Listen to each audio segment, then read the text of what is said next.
इस वीडियो के माध्यम से आप जानेंगे विजय एकादशी की संपूर्ण जानकारी, जिससे आपका व्रत बिना किसी त्रुटि के पूर्ण होगा और आपको उसका पूरा पूरा फल प्राप्त होगा।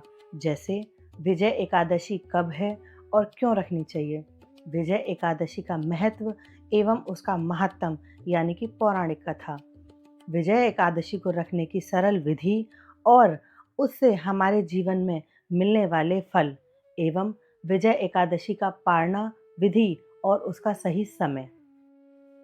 जैसा कि हमने कहा, विजय एकादशी क्यों मनाई जाती है और कब है।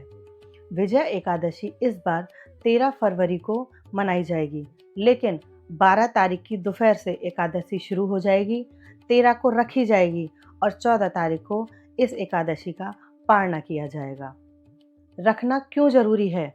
जब हम जीवन में हर तरफ से हार रहे होते हैं, पूर्ण प्रयास के बाद भी विजय दूर लगती है, तब शास्त्र कहते हैं कि विजय एकादशी रखनी चाहिए, क्योंकि यह केवल एक व्रत नहीं है, यह विजय का मंत्र है। अब मैं आपको इस एकादशी का महत्व बताती हूँ। विजया एकादशी, जैसा कि हम नाम से ही समझ रहे हैं, विजय दिलाने वाली एकादशी। यह एकादशी फागुन मास के कृष्ण पक्ष में आती है और भगवान विष्णु को समर्पित होती है। कहा जाता है, यह एकादशी रखने से शत्रु, बाधा, भय, रोग और असफलता सभी पर विजय दिलाती है। जो व्यक्ति सच्चे मन से इस व्रत को करता है, जीवन में उसके रुके हुए सभी काम पूर्ण हो जाते हैं और मन में अद्भुत शांति प्राप्त होती है।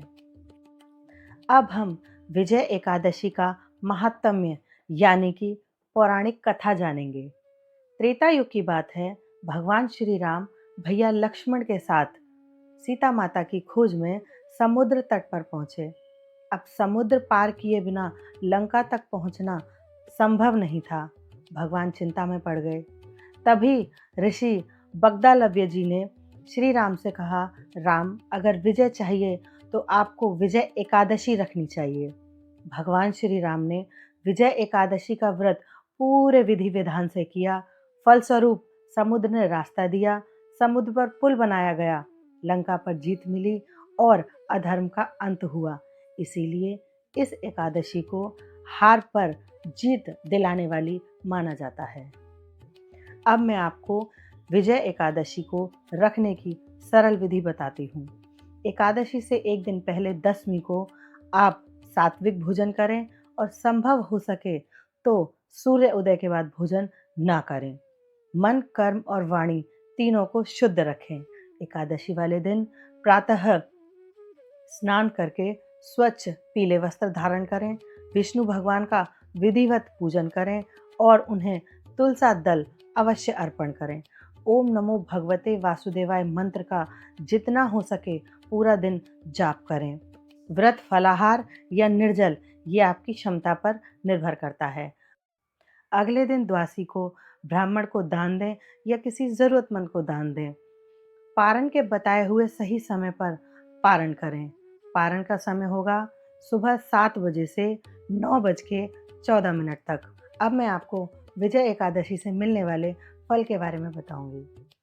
हमारे जीवन में कार्य सिद्ध होने लगते हैं, मानसिक शांति मिलती है, पापों का नाश होता है, शत्रु बाधा से मुक्ति मिलती है और जीवन में सकारात्मक विचार आते हैं। शास्त्र कहते हैं कि जो मनुष्य एक बार भी सच्चे मन से विजय एकादशी का व्रत कर लेता है, उसके जीवन की दिशा बदल जाती है। राधे राधे।